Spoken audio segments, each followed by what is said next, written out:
Hi, people of the Philippines and people of the world. Hit the button below.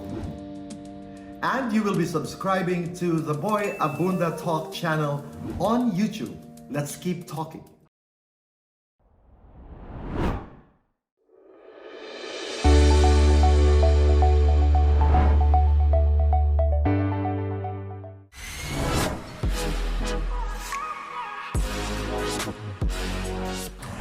Bea, tell me your story. Well, I'm a person who does a lot of things, and by a lot of things, I mean I've been doing it since I was young. I was raised by a single mom, and in order to help my mom, I sent myself to school by trying out into the varsity team from high school to college. While I was doing that, I also joined modeling. So I was basically financially independent at a young age. Right after college, I worked as an executive assistant and a protocol officer to the former mayor and congressman of Mandaue City. He lost the elections in 2019. That's when I decided to join Binibining Cebu, and I won the pageant in 2020. But then the pandemic happened. I wasn't able to do my obligations as the reigning Binibining Cebu. In 2020? Yes, that's right. When the pandemic happened, I organized my own outreach activities at first, and then I met a few people along the way who eventually became my partners in charity. So that's where I met the Philippine Navy, and they recruited me to become reservist. Took my basic citizens military course last January. I graduated in March. When I worked in the government office, I wasn't able to finish my studies. I wanted to finish my course, but then the opportunity to join Miss Universe Philippines came. I accepted it again, and right now I'm still working on finishing my program. So just ask her a question. You know, the first question that comes to mind. So, hi Bea. Hi. Given our current condition, we're in a pandemic, what's the importance or what role do beauty pageants play in our current society? Beauty pageants give inspiration, and the influence of that we get from this platform is very important to inspire others to do their share in helping everyone recover from this pandemic. Okay. All right. Bea, importante. This is in life. This is not just for beauty contest. This is for all of you. If there's anything I'd like you to remember, Bea, is this. Four. And what you told me now is part of your core story. The second question is, pandemic were the keywords. Pandemic and then inspiration. You'll have to connect beauty pageants, pandemic, and then you attacked it as an inspiration. So, if you were to attack it, paano magiging inspirasyon ang beauty during the pandemic? Diba? So, for it to make sense,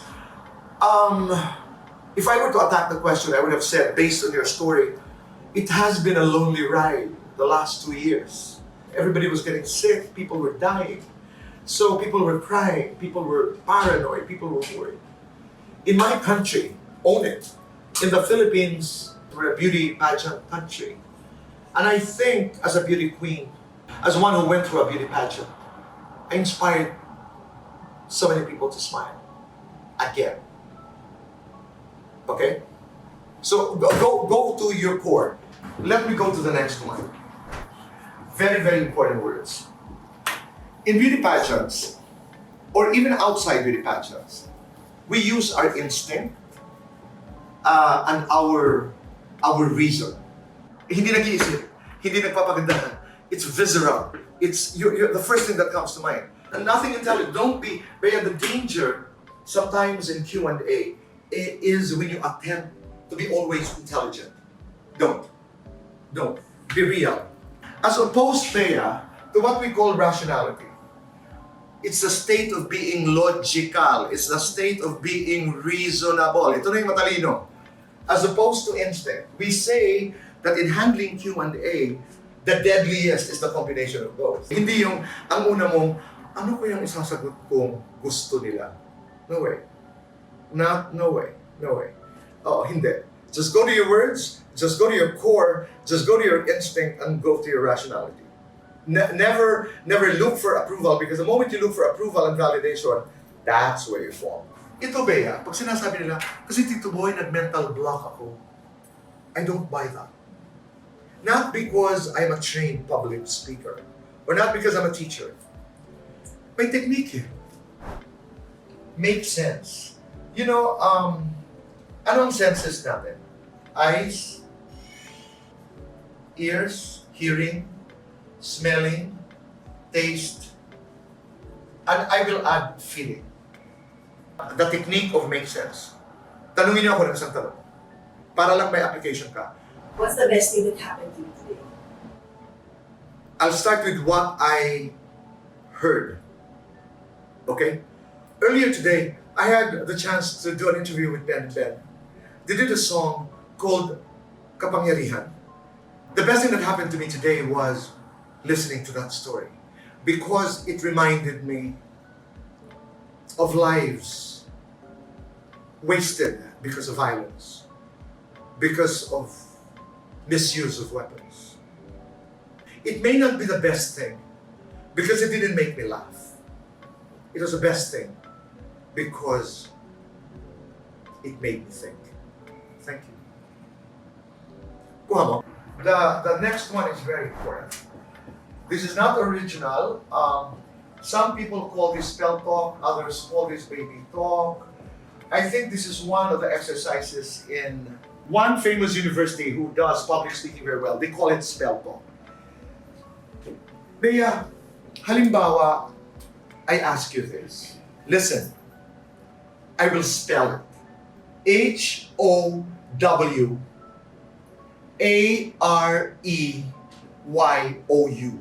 Answer me. By spelling it. By spelling it.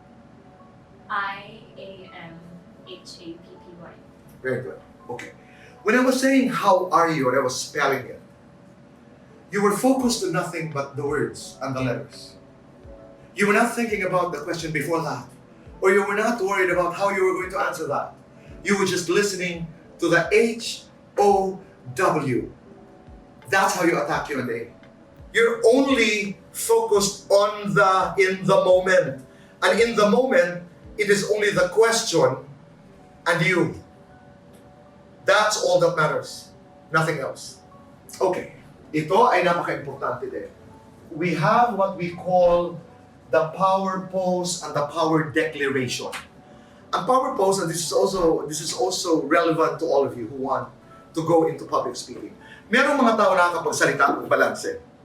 Magandang hapon po sa inyong lahat. Balanse. May mga tao who are comfortable pag ganito ang weight. Good evening, ladies and gentlemen. Kasi kayo mga nakaganon eh. Meron naman andito. No, komportable. Find that. Find your power pose. Because with the power pose, you have more energy. At saka komportable ka eh. What is a power declaration? Halimbawa, question. Miss Philippines, just before you're asked the question, mag-declare ka, I'm gonna slay this. Declare mo, I'm gonna answer this the best way I can, and I'm gonna win it. Next tip is, you know this, because you're an athlete, I don't even have to talk to you about this. Breathing is very important. Lalo na backstage, yung just before the top 5, you guys are backstage and people are running around, etc. Do your breathing exercise. There are people who, ang tawag namin, 7, stay at 4, release at 1. That's the most normal public speaking breathing exercise. 7, hold at 4, release at 1. It helps you relax. Relax. Next, we do the freedom exercise. Halimbawa, that this bottle is easier. The bottle. Ang exercise is call it anything except what it is. In the classes we do, this is one of the most fun.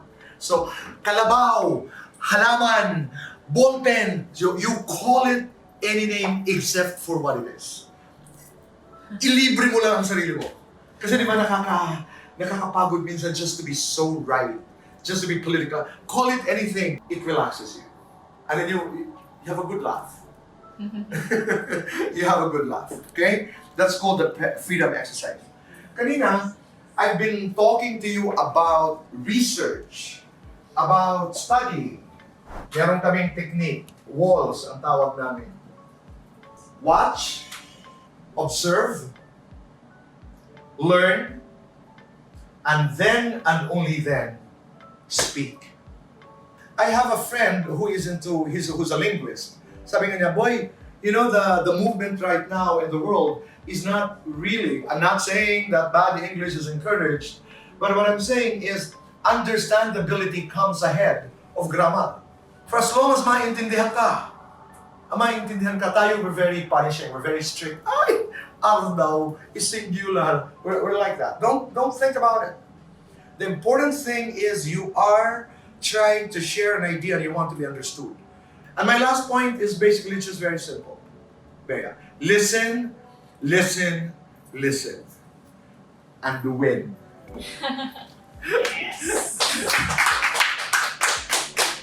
Listen, and win. They go to another point of story when in fact that's not necessary anymore. Stick to one thought and just stand with it. Your frame of reference must be you and no one else, When in fact that answer is enough. So she has the fire. Her love and compassion to help, I feel, is a very strong weapon. Why should you lose Miss Universe? I think I shouldn't. Because, as I said earlier, I've dedicated everything to win. And that should not be an option.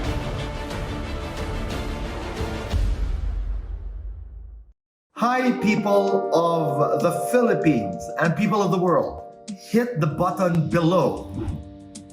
And you will be subscribing to the Boy Abunda Talk channel on YouTube. Let's keep talking.